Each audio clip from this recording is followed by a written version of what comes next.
마케팅에는 로스 리더라는 개념이 있어요. 우리말로 풀이하자면 미끼 상품, 유인 상품, 원가 이하로 유통업체가 손해를 보면서 파는 물건을 이야기합니다.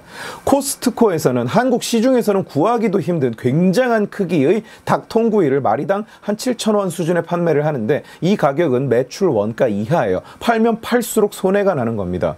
그러나 이런 로스 리더는 고객을 코스트코를 방문하게 유인하는 역할을 해요. 고객이 닭을 사러 왔다가 겸사겸사 쇼핑을 하고 가므로 닭에서 나는 손해는 일종의 마케팅 비용이다 이렇게 여기는 거예요. 물론 코스트코는 한국뿐 아니라 다른 국가의 매장에서도 로티세리 치킨을 원가 이하로 판매합니다. 미국에서도 단돈 $5 안팎 수준이에요. 코스트코의 로티세리 치킨은 대표적인 코스트코의 로스 리더인 거죠. 한국 사람들은 술을 참 많이 먹습니다. 특히 소주는 정말 많이 소비되는 술이에요. 전 세계 주류 판매량 통계에서 항상 1위는 진로 소주입니다. 2위를 거의 2배 스코어로 이길 정도죠. 그런데 지금껏 주류 가격은 소매상, 유통업체 또는 음식점이 구입가 이하로는 절대로 판매할 수 없도록 규제되고 있었어요. 시장 교란 행위, 덤핑, 싸게 팔아서 손해본 금액을 중간 유통 단계에 덮어 씌우는 등의 영업 행태를 막는다는 이유로 국세청에서 금지하는 상태였습니다. 그런데 이제 그 규제가 풀릴 전망이에요. 국세청에서 이번에 시장 질서를 훼손하는 대규모 덤핑 등의 방식이 아니라면 소매업체에서 주류 가격을 자유롭게 정할 수 있다는 새로운 해석을 내놓은 겁니다. 시장이 여기에 얼마나 빠르게 반응할지는 아직 미지수입니다. 이미 음식점에서는 소주 한 병에 5,000원, 6,000원인 경우가 많기 때문에 그게 일제히 내려가는 것도 아니죠. 법으로 내리라고 한 것은 아니니까요. 그러나 확실한 것은 마트 대 마트건 편의점 대 편의점이건 음식점 간이건 반드시 경쟁은 일어난다는 사실이에요. 소주의 출고가는 병당 1,200원 수준이에요. 음식점에 납품되는 가격은 대개 1,500원 선 위아래입니다. 그런 소주 가격이 우리가 사 먹을 때는 어느새 병당 6,000원을 바라보죠. 중간 마진 단계가 많다고는 하지만 여전히 굉장히 마진율이 높은 상품입니다.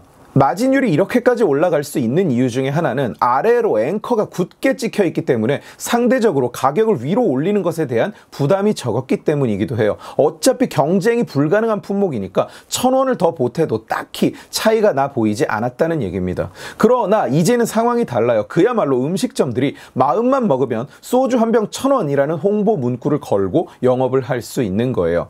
마트끼리 최저 가격 보상제를 하는 것을 많이 보셨을 겁니다. 이 권역에서 우리보다 싼 마트를 찾으면 그 차액을 보상해 드립니다. 이런 제도예요. 마트끼리 경쟁이 붙어서 주류를 로스 리더로 내세우기 시작하면 우리는 그야말로 수십 년 전 가격으로 주류를 구입하게 될 수도 있습니다. 얼마까지 내려간다, 언제쯤 내려간다 이런 예측은 할 수도 없고 현재로서는 의미도 없습니다. 그러나 중요한 것은 지금까지 경쟁의 대상이 아니었던 것이 이제 경쟁의 대상이 됐다는 사실이에요. 그리고 그 경쟁은 반드시 소비자에게 이익이 된다는 진리입니다. 경쟁은 소비자에게 반드시 이익을 가져다 줍니다. 우리는 경쟁이 있을 때 가장 좋은 물건을 가장 싼 값에 살 수 있어요. 경쟁은 내가 쓰는 돈의 가치를 증가시켜 줍니다. 소비자에게만 이익이 되느냐? 전혀 그렇지 않아요. 경쟁은 경쟁자들 자신들에게도 이익이 됩니다. 경쟁은 유통을 발전시키고 기술을 성장시킵니다. 혁신은 오직 경쟁이 있는 곳에서만 일어나는 거예요. 경쟁을 없애거나 제한했다면 우리가 지금 누리고 사는 것들 대부분이 한참 뒤떨어져 있거나 아예 존재하지 않을 거예요. 이런 당연한 이야기를 왜 할까? 너무 당연한 이야기인데 굳이 해야 되나? 혹시 이런 생각이 드신다면 아닙니다. 우리는 반대로 배웠거든요.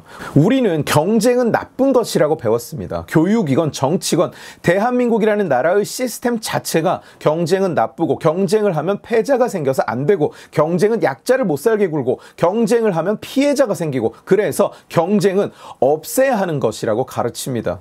수학 성적으로 경쟁을 했더니 수포자가 생긴다고 수학에서 조금이라도 어려운 과정은 다 드러내버리고 점수를 공개하면 경쟁이 심해진다고 점수를 없애고 등급제를 도입했고 어린 나이에 경쟁을 하면 안 된다고 일정 학년 밑으로는 아예 성적이라는 개념을 없애버리기도 했어요.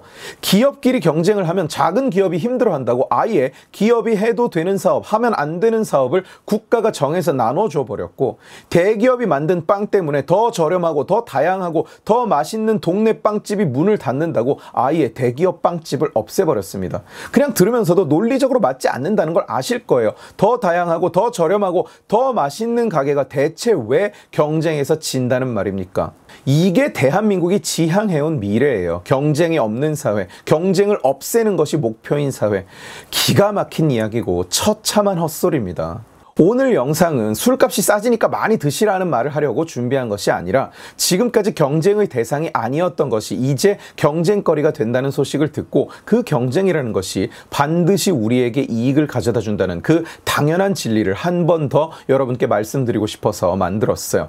유통산업발전법, 유통산업을 발전시킨다는 명목하에 만들어진 법이지만 그 내용은 유통에서 경쟁을 제한하고 없애는 법입니다. 그리고 그 덕분에 유통이 발전을 했습니까? 전혀 아니에요. 오히려 매년 대한민국의 유통산업 경쟁력은 끊임없이 하락하는 중입니다. 유통은 혁신이 없이는 절대로 국제 경쟁에서 생존할 수가 없는 분야인데 한국의 유통산업 전체가 그 발전법 때문에 쇠퇴하고 있는 겁니다.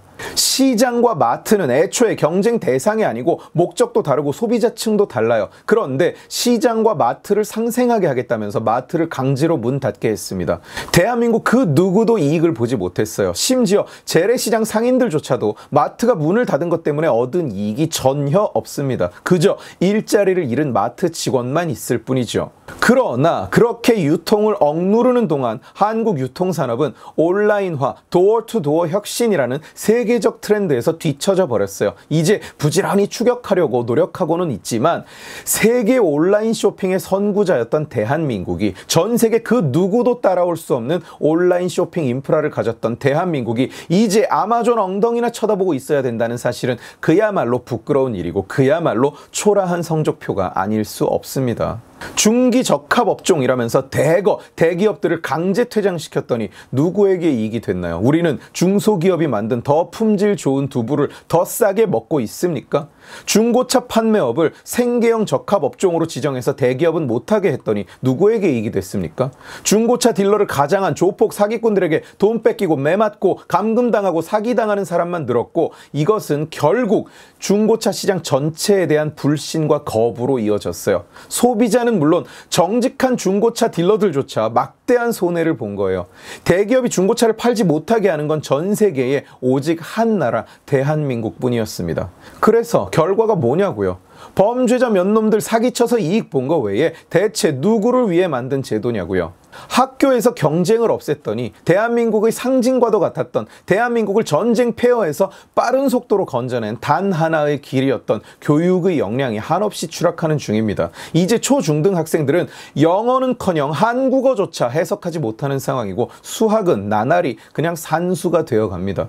수포자가 나오면 안 된다고 수학 교육 전체를 그 수학을 포기한 애들에게 맞게 맞췄으니 경쟁력이 떨어지지 않는 게 더 이상하죠.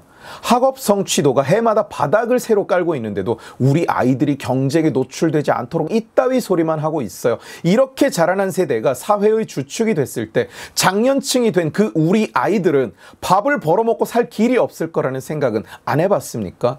우리가 누리는 모든 것이 경쟁의 산물이에요. 집, 차, 스마트폰, 옷, 집에서 내키는 대로 음식을 시켜 먹을 수 있는 것도, 버튼만 몇 번 누르면 집 앞에 택시가 와서 대기하고 있는 것도 다 경쟁의 산물입니다. 그리고 그 경쟁은 우리끼리만, 이 좁아터진 땅덩어리 안에서 대한민국 국민끼리만 하는 것이 아닙니다. 세계가 경쟁 대상이고 세계가 우리를 잡아먹으려고 달려들고 있어요. 전국체전을 하는데 다른 도는 전부 도별 예선, 도별 대회를 거치는데 우리 도만 경쟁에 노출되지 말자고 제비뽑기에서 선수를 내보내면 우리 도가 이길 수 있을까요? 올림픽을 하는데 한국만 경쟁은 나쁜 거라면서 종목별로 그냥 정부가 할당해준 사람을 내보내면 웃음거리나 되지 않을까요? 진정한 상생이란 경쟁에서 탈락한 사람도 도전할 의지가 있다면 다시 도전할 수 있는 기회를 가질 수 있게 하는 것, 그것이 상생입니다. 경쟁을 없애면 둘 다 살 수 있는 게 아니에요. 둘 다 죽을 뿐이죠. 오늘 지식의 칼은 여기까지입니다. 재미있게 보셨으면 지식의 칼 채널을 구독해 주시고 이 영상을 주변에 공유해 주세요. 여러분들이 공유해 주시면 설득은 제가 하겠습니다. 고맙습니다.